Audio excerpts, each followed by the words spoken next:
Hi friends, ఈరోజు కథలో కొన్ని సీన్లు ఉంటాయి. అవి ఇప్పటి వరకు వచ్చిన బెస్ట్ హారర్ స్టోరీల్లో కూడా మీరు చూసి ఉండరు.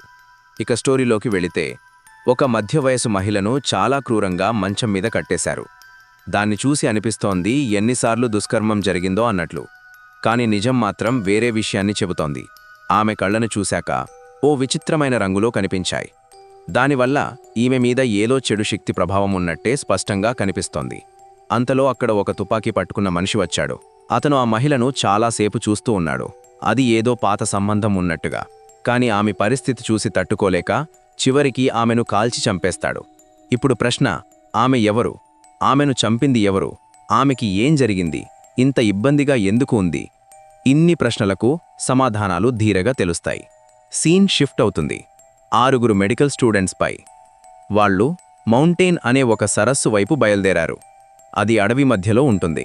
అక్కడికి వెళ్లడానికి 3-4 రోజులు పడుతుంది. దారి కూడా చాలా కఠినంగా ఉండటంతో వాళ్లకు అలసట మొదలైంది. మ్యాప్ ఉన్నా కూడా వారు తప్పిపోయారు. అందుకే వారంతా నిర్ణయించారు, ఈ రాత్రి ఇక్కడే ఆగిపోవాలి, టెంట్ వేసి విశ్రాంతి తీసుకోవాలి. అందరూ ఒప్పుకున్నారు. ఒక ఖాళీ ప్రదేశంలో టెంట్ వేశారు. జంతువులు దగ్గరికి రాకుండా మంట కూడా వెలిగించారు. అప్పుడే తెలుస్తోంది, మేట్ అనే స్టూడెంట్ తన గర్ల్ ఫ్రెండ్కి ఈరోజు ప్రపోజ్ చేయబోతున్నాడు. అతనికి చాలా ఎగ్జైట్మెంట్. అంతలో ఒక్కసారిగా బయట ఏవో శబ్దాలు వినిపించాయి. ఒకరన్నారు, అవి అడవి కుక్కలు, ఆహారం కోసం తిరుగుతున్నాయి. ఆందోళన అవసరం లేదు, అవి మన దగ్గరికి రావు, ఎందుకంటే వాటికి మనుషులంటే భయం ఉంటుంది. అందరికీ కొంత నిశ్చింత వచ్చింది. తర్వాత వాళ్ళు మాట్లాడుకొని టెంట్లల్లోకి వెళ్లారు. కాని మేట్ కొంత దూరం వెళ్లి బాత్రూంకి సూసూకి వెళ్లాడు. అప్పుడు అక్కడ అతనికి ఒక నీడ కనిపించింది. అది మనిషిలా కనిపించినా నిజంగా మనిషి కాదు. ఇతరులైతే వెంటనే పారిపోయి స్నేహితుల దగ్గరికి వెళ్లేవారు. కాని మేట్ తెలివి చూపిస్తూ దగ్గరకు వెళ్లాడు. అదే అతని మరణానికి కారణమైంది. ఎందుకంటే క్షణాల్లోనే ఆ నీడ అతనిపై దూకి అతని శరీరాన్ని ఒక్కసారిగా చీల్చివేసింది. జీవంగా ఉన్నప్పుడే అతని పేగులు బయటకు తీసి తినడం మొదలుపెట్టింది. అంత భయంకరమైన సీన్ అది. ఎవరైనా చూస్తే ప్రాణం పోయేంత దారుణం. మేట్ అక్కడిక్కడే చనిపోయాడు. కాని క్యాంప్లో అతని గర్ల్ ఫ్రెండ్ బ్రానీ అతన్ని ఎదురు చూస్తోంది.